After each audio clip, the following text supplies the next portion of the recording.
नमस्कार, आप देख रहे हैं इंडिया की आवाज़ और मैं हैप्पी बुद्धिराजा। इस समय लाइव हुए हैं। आपको बता दें कि हरियाणा पानीपत समालखा के चुलकाना धाम से सीधा लाइव हुआ। आज जो है एकादशी पर्व पर आप सीधी लाइव तस्वीरें देख रहे हैं। कितनी भारी संख्या में जो है यहाँ पर श्रद्धालु अपने श्याम बाबा के दर्शन करने आए हुए हैं और मोर पंख कुछ लेके आए हैं, कोई 56 भोग लेकर आए हैं, तो कुछ बहन जी अपने लड्डू गोपाल जी को भी साथ लाई हैं, जिसकी सीधी श्याम बाबा की तस्वीरें भी लड्डू गोपाल राधा रानी जी भी संग में लाई हैं। अपने कान्हा को कान्हा से दर्शन करवाने के लिए आई है। सीधी लाइव तस्वीरें आप देख रहे हैं इंडिया की आवाज़ के माध्यम से। इस खबर को ज़्यादा से ज़्यादा शेयर करें और आपको बता दें कि ये इंडिया की आवाज़ के माध्यम से सीधी लाइव तस्वीरें आप देख रहे हैं। इस समय जो आपको सीधी तस्वीरें दिखा रहे हैं, लोग दूर से देखो, लोग ध्वज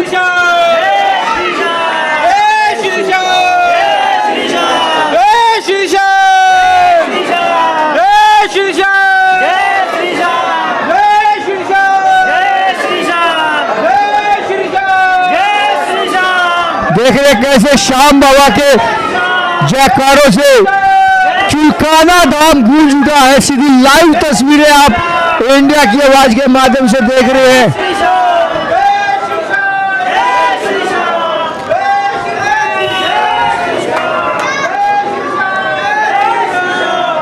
सीधी लाइव तस्वीरें जो आप देख रहे हैं इंडिया की आवाज के माध्यम से चुलकाना धाम से आपको सीधी लाइव तस्वीरें दिखाई जा रही है, जो कि श्याम बाबा के जयकारों से चुलकाना धाम पूरा गूंज उठा है।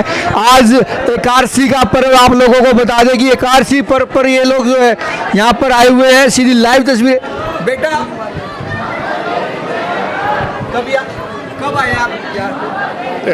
दूसरी बार आए। पहले कभी आए? पहले लगभग 1 महीना पहले। ऐसा क्या कि दोबारा एक बार मन लगता है बाबा के दर्शनों में, अच्छा लगता है। अच्छा लगता है। हाँ, कोई ऐसी बात भी मन से रखी है कि जो पूरी हुई हो? उसने संभाला है सारा उसी ने? उसकी सांसें उसकी दी हुई हैं, उसकी उधार है ये सारा। क्या नाम है आपका? राजेश जैन। तो ये देखिए श्याम बाबा को ये कितना मानते हैं। क्या कह रहे हैं कि जो श्वासें चल रही है वो भी उसी की देन है, उसी की श्वासों पे हम चल रहे हैं। आपको बता दें कि 2 साल पहले यहाँ पर पक्षी भी पर नहीं मारता था। क्यों? क्योंकि कोरोना था। आज ना कोरोना है ना डरोना है, इसलिए किसी के मन में किसी प्रकार का कोई डर नहीं है। लोग यहाँ पर जो है भारी संख्या में आए हुए हैं श्याम बाबा के दर्शन करने के लिए। आपको सीधी लाइव तस्वीरें दिखा रहे हैं।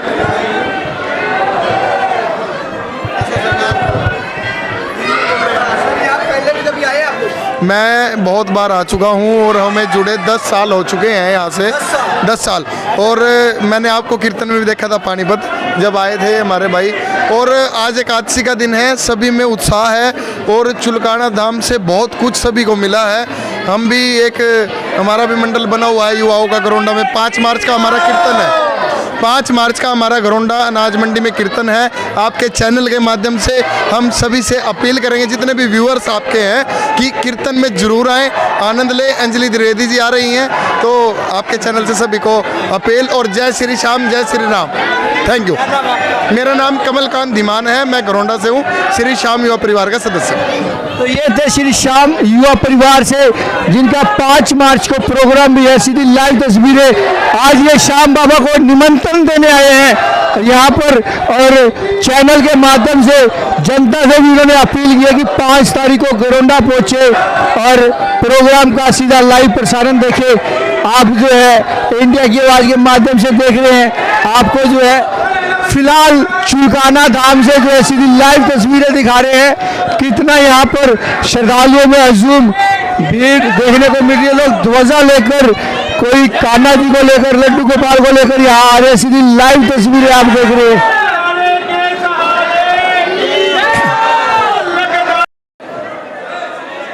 नमस्कार, आप देख रहे हैं इंडिया की आवाज़ और मैं हैप्पी बुद्धिराजा। इस समय सीधा लाइव हुआ है। आपको बता दें कि हरियाणा पानीपत के समालखा क्षेत्र में चुलकाना धाम है। यहाँ पर श्याम बाबा का मंदिर बड़ा सुप्रसिद्ध मंदिर है। उस मंदिर की विशेषताएं हैं, लोग यहाँ क्यों आते हैं और इन सभी बातों को लेकर यहाँ पर जो है मंदिर के मेन पुजारी जी हैं, उनसे बातचीत करते हैं। आइए सीधी करते हैं बातचीत। पंडित जी, पहले तो इंडिया की आवाज़ में आपका स्वागत है। जय श्री श्याम जी। आप सभी का स्वागत है जो आप इस पावन धरा पर पहुँचे। सबसे पहले मैं आपका स्वागत करता हूँ और इस चैनल के माध्यम से श्री श्याम भक्तों को जय श्री श्याम के आशीर्वाद प्रभु श्याम की तरफ से भेजता हूँ। जय श्री श्याम। तो यहाँ पर जो है श्याम बाबा की जो प्रतिमा है, शीश है जी, तो यहाँ पर क्यों रखा गया, किस लिए यहाँ पे ये श्याम? ये पावन पवित्र वो धरा है जहाँ बर्बरीक जी भीम के पुत्र, घटोत्कच के पुत्र बर्बरीक जी ने शीश का दान दिया था। जहाँ दिया शीश का दान वो भूमि चुलकाना धाम। ये श्याम प्रभु जी का वो स्थान है जहाँ कृष्ण भगवान ने विराट रूप दिखा करके श्री श्याम प्रभु जी को अपना नाम स्वरूप श्याम, जो उनको राधा जी ने सर्वप्रिय नाम दिया था, ए मेरे प्यारे श्याम, तो कृष्ण भगवान जी ने बर्बरीक जी को अपना नाम दिया था। और ये संकल्प लिया था कृष्ण भगवान जी ने कि ए बर्बरीक, जो तेरे स्वरूप को देख करके मेरे इस प्यारे श्री श्याम नाम को पुकारेगा, उसकी मैं कृष्ण भगवान प्रतिज्ञा करता हूँ सर्वप्रथम उसकी मनोकामना पूर्ण करूँगा। आज जो यहाँ पर श्रद्धालु आए हुए, आज के दिन की क्या महत्वता, आज क्या है? आज माघ मास की शुक्ल पक्ष की एकादशी है। एकादशी और द्वादशी को बाबा श्याम के दरबार में श्याम भक्त अपनी हाजिरी लगाने के लिए आते हैं। हजारों की संख्या में यहाँ श्रद्धालु आते हैं और प्रत्यक्ष के लिए प्रमाण की कोई आवश्यकता नहीं, आप स्वयं इसका परीक्षण कर सकते हैं कि कितने श्रद्धालु यहाँ लाइनों में जयकारे लगाते हुए श्री श्याम प्रभु जी के दर्शनों के अभिलाषी हैं। आज का दिन ही क्यों होता है? एक साल के अंदर 12 एकादशी शुक्ल पक्ष की आती हैं, 12 एकादशी और द्वादशी कृष्ण पक्ष में आती हैं। तो जो भक्त फाल्गुन मास का एक विशेष महत्व है, क्योंकि जो शीश का दान हुआ, जो वरदान मिला, वो एक फाल्गुन मास की द्वादशी, एकादशी और द्वादशी को हुआ था। उस दिन विशेष मेले का आयोजन किया जाता है जो 2-3 दिन तक चलता है। और ये जो बीच की एकादशियां हैं, द्वादशियां हैं, शुक्ल पक्ष में, कृष्ण पक्ष में, इन एकादशी द्वादशियों को भक्त ये सोचते हैं कि भाई हमें फाल्गुन और चैत्र या ज्येष्ठ से कुछ नहीं लेना, हमें तो एकादशी और द्वादशी ही प्रिय है, जो श्री श्याम प्रभु के दर्शन करने के लिए यहाँ चुलकाना धाम पर श्री श्याम प्रेमी पहुंचकर अपनी हाजिरी लगाते हैं, दर्शन करते हैं, 56 भोग लगाते हैं और अपनी अभिलाषाएं, अपनी मनोकामनाएं पूर्ण करते हैं। इनको हारे का सहारा भी कहा जाता है, ऐसा क्यों? हारे का सहारा इसलिए कहा जाता है, जिस समय महाभारत जो कुरुक्षेत्र में युद्ध हुआ था, उसकी सूचना इसकी माता अहिलावती को लग जाती है और बर्बरीक को भी इसकी सूचना मिल जाती है। तो ये युद्ध देखने के लिए इसकी अपनी माँ से आज्ञा लेकर के चलता है। तो इसकी माँ कहती है, बेटे आप जिस भी पक्ष में युद्ध करो, लेकिन वो आप हारे हुए का साथ ही माना। क्यों निभाते हैं हारे हुए का साथ? क्योंकि इनके पास 3 बाण अजेय बाण थे जो अग्निदेव से मिले थे, और धनुष इनको शंकर भगवान जी से वरदान में प्राप्त हुआ था। इन्होंने शंकर भगवान की आराधना की, उन्होंने खुश होकर के अपना धनुष बाण दिया था।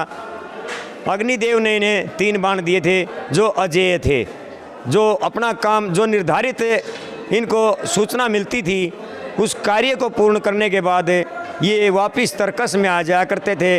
कभी एक बाण छोड़ने के बाद वो समाप्त नहीं होते थे। तो ये तो हो गए 3 बाणधारी की जी, हारे के सहारे की भी हो गया। तो नारियल एक हमारे हिंदू सनातन संस्कृति के अंदर एक शुभ फल, श्रीफल भी बोलते हैं इसको, एक शुभ मानते हैं। तो शुभ होने के नाते नारियल हर देवी देवताओं पर चढ़ता है। इसलिए श्याम प्रभु भी जो सनातन धर्म, सनातन संस्कृति के मानने वाले हैं, वो श्रीफल को एक मुख्य पवित्र फल मानकर बाबा के चरणों में अर्जी लगाते हैं, जिससे उनकी मनोकामना पूर्ण हो। प्रभु मेरी ये अर्जी है, इसे स्वीकार करो और आप मेरी मनोकामना पूर्ण करो। तो चूरमा और नारियल की क्या विशेषता है? श्री श्याम प्रभु जी को वैसे तो 56 भोग लगते हैं, 36 व्यंजन 56 भोग लगते हैं, लेकिन इन्होंने खीर और चूरमे को एक विशेष महत्व दिया है। सर्वप्रिय इन्होंने खीर और चूरमे को प्राथमिकता दी है, इसलिए खीर और चूरमे का भी भोग लगता है, विशेष भोग लगता है। ध्वजा की क्या महत्वता है? ध्वजा की भक्तों के अंदर जब वो भक्त अपने घर से एक एक कदम मतलब आज जब बाबा के नाम से चलते हैं तो एक निशान के रूप में बाबा की ध्वज लेकर के चलते हैं। हे बाबा, जिस प्रकार आज मेरे मतलब हाथ में ये ध्वज है, मैं आज ध्वज के माध्यम से आपको अपना हाथ पकड़ाने के लिए चल रहा हूँ। तो ये ध्वज लेकर के जब यात्री आते हैं, भक्त आते हैं, तो श्याम प्रभु जी ये कहते हैं कि ए भक्त, इसको मैं अपने सिर पर नहीं, अपने चरणों में लगा करके तेरे मकान पर मतलब वापिस ठहराऊंगा और तेरी रक्षा करूंगा। सभी मंदिरों में हम जाते हैं, वहाँ देखा है कि कृष्ण जी के साथ राधा जी होती हैं। यहाँ शीश का दानी जो श्याम बाबा हैं जी, ये अकेले हैं, ऐसा क्या?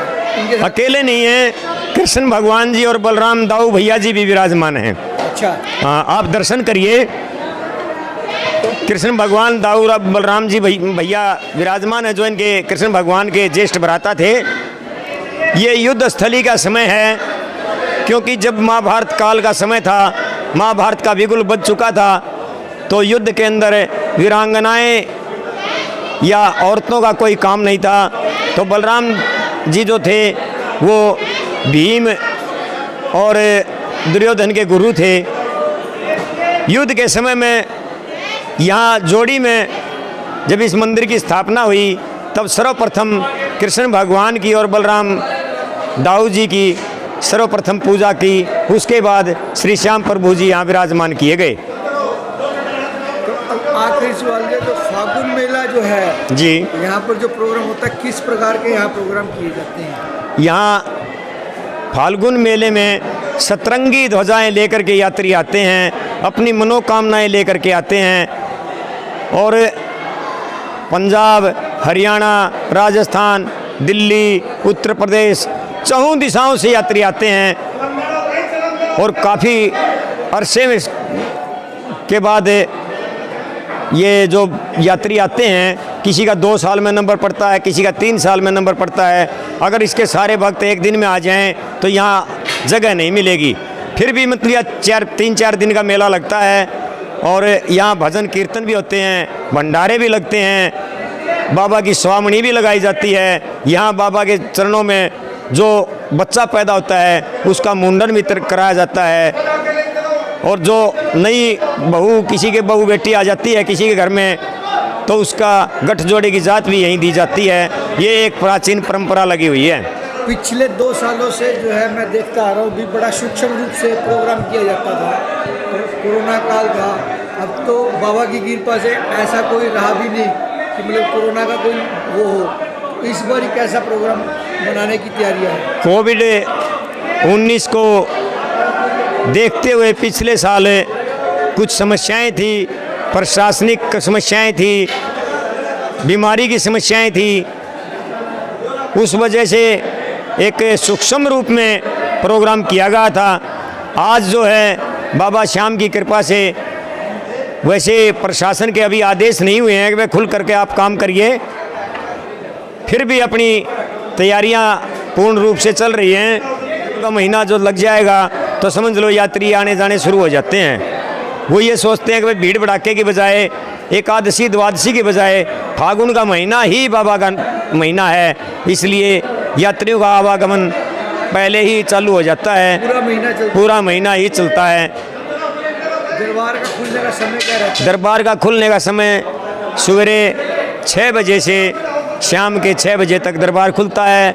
एकादशी द्वादशी वह शुक्र, इसको रविवार इतवार जो बोलते हैं, और या विशेष त्यौहार को छोड़ करके बाकी दिन 1 से 2 तक दिन में पट बंद रहते हैं।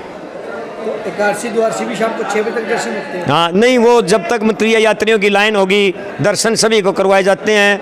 लेकिन ये है दरबार 6 बजे बंद होने की ही आदेश हैं। 2 समय यहाँ आरती होती है। सवेरे 4 बजे पुजारी मतलब उठ करके शंख वादन करता है, प्रभु के चरणों में अपनी वंदना रखता है, बाबा का डेली श्रृंगार होता है। एक आखिरी सवाल आ रहा है दिमाग में जी। मोर छड़ी क्यों कहा जाता है? मोर छड़ी तो एक कृष्ण भगवान का एक प्रिय समझ लो आप मुकुट था ये। और कृष्ण भगवान ने ये जब इनको आशीर्वाद दिया था कि भाई मैं ही हूँ, जो कुछ भी हूँ मैं ही हूँ, आपका तो स्वरूप होगा। तो ये मोर छड़ी के माध्यम से बाबा के चरणों में लगा करके जो मोर छड़ी भक्तों के ऊपर घुमाई जाती है, इससे भी कष्टों का हरण होता है। जोत की विशेषता ये है कि इसके अंदर ये अग्नि का वास है और हमारी हिंदू संस्कृति के अंदर अग्नि को एक देवता मानते हैं। ये एक प्रकाश का भी प्रतीक है, खुशहाली का भी प्रतीक है और ये जहाँ भी प्रज्वलित होती है उसे बहुत ही शुभ मानते हैं। ये अखंड ज्योति है, ये जलती रहती है। बाबा श्याम की कृपा से काफ़ी प्राचीन ज्योति प्रचंड है। ये कब से चल रही है जो इसका कोई अनुमान नहीं जी कब से चल रही है। कंटिन्यू ऐसे सदा बाहर चलती रहती है? सदाबहार ऐसे ही चलती रहती है, दिन रात चलती रहती है। भक्तों के सहयोग से इसमें घृत की व्यवस्था की जाती है। इस ज्योति का लाभ क्या होता है? ज्योति का लाभ इसको दर्शन मात्र से ही कुछ कष्टों का निवारण होता है। जैसे इसको आँखों के अंदर ज्योति आ जाती है, शरीर के अंदर जो वेदना होती है उसका भी हरण होता है और शारीरिक समस्याएं कोई भी हों इसके दर्शन मात्र से ही कुछ पीड़ा में शांति मिलती है और भक्तों के मन में शांति होती है। क्या नाम है आपका? नाम मेरे को मांगेराम बैरागी, पुजारी परिवार, चुलकाना धाम, पानीपत। अभी हमने आपको जो है पानीपत के समालखा चुलकाना धाम से जो है सीधी लाइव तस्वीरें दिखाई हैं और श्याम बाबा के यहाँ जो मंदिर के मेन पुजारी हैं उनसे जो है सीधी बातचीत की है। इस मंदिर की क्या महत्ता है, लोग जो यहाँ पर जो है नारियल, झंडा और जो चूरमा चढ़ाते हैं उसको लेकर क्या यहाँ पर उसकी महत्ता है, इन सभी बातों को लेकर अभी हमने जो है अपने यहाँ चुलकाना धाम के जो पुजारी जी हैं उनसे सीधी बातचीत की और आपको सीधी लाइव तस्वीरें दिखाई हैं। अपने सहयोगी राजकुमार चौहान के साथ हैप्पी बुद्धि राजा की खास रिपोर्ट।